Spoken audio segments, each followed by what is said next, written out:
these so far just ideas, but I think what we'll do is use these to start raising awareness, and it's less about the money. It won't take much money to do a lot of these things. You know, a couple courses could fund quite a bit. And if I can find once we get a place where we can do this constantly, you'll see it take off, because there'll be no need for a lot of these courses to pay for it. So we can just really shift everything right on over and have just a bunch of courses going on for the minimal amount of civilian cost. For example, I just started this and I just realized that, you know, I think you should see this. The main thing is the land. So if you can find the land, that's a big deal. If not, you're dealing with an entirely new problem. If you can't find the land, yeah.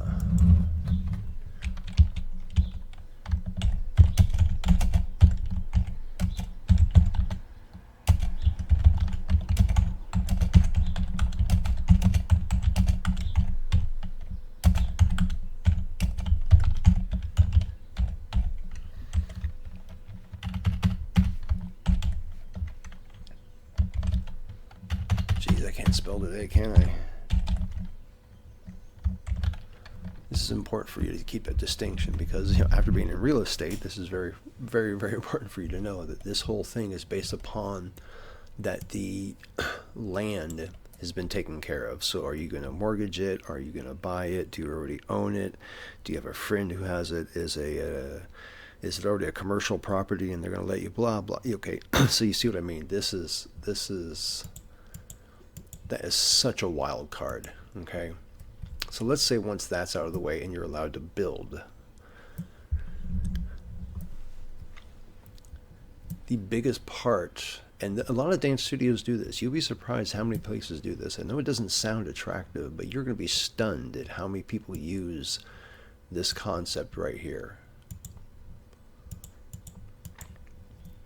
You just get a pole barn. This is some local prices from the city I'm in right here in Indianapolis.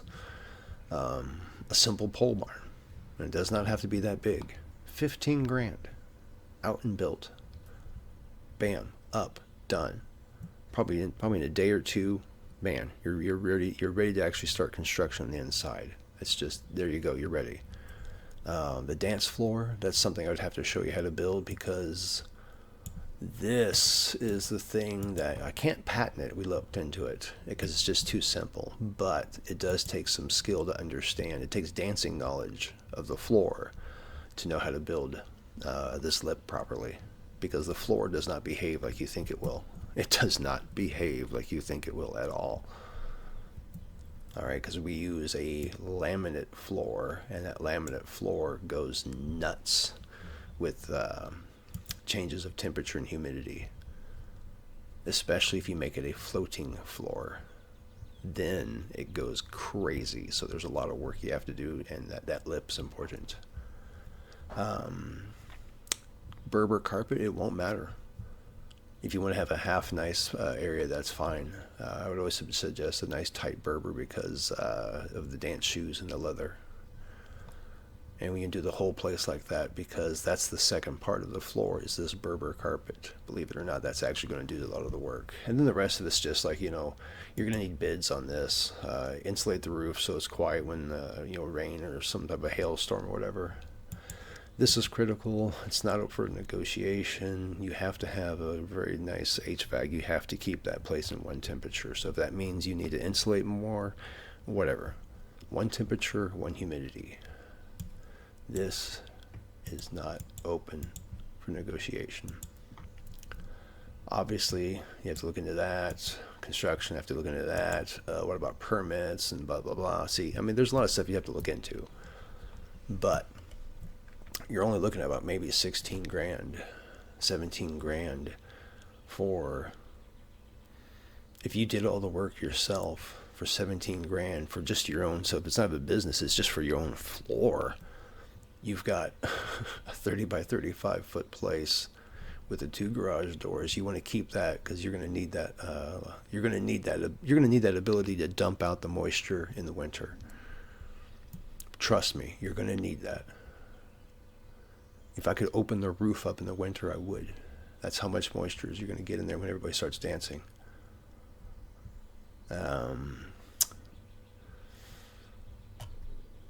Okay, I forgot what it was. Okay, anyway, so if you own the land, 20 grand, you pretty much get that up and running. You know, business-wise, you're going to need about sewage, where you're going to cook some food.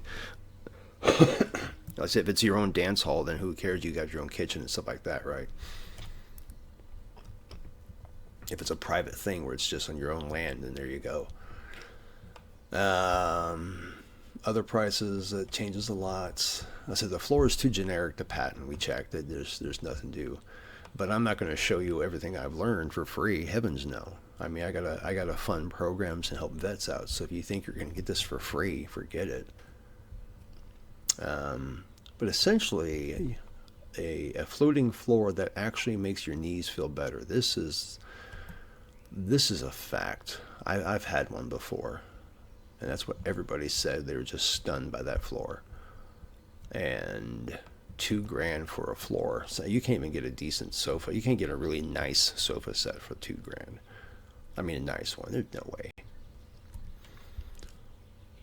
But you can get a 600 square foot dance floor. Moisture barriers, that kind of depends on if you have your own personal and you're not going to use it all the time. I'd get a moisture barrier. I'd look into it. It's going to be annoying probably because of how the floor moves. So you might have to consider that.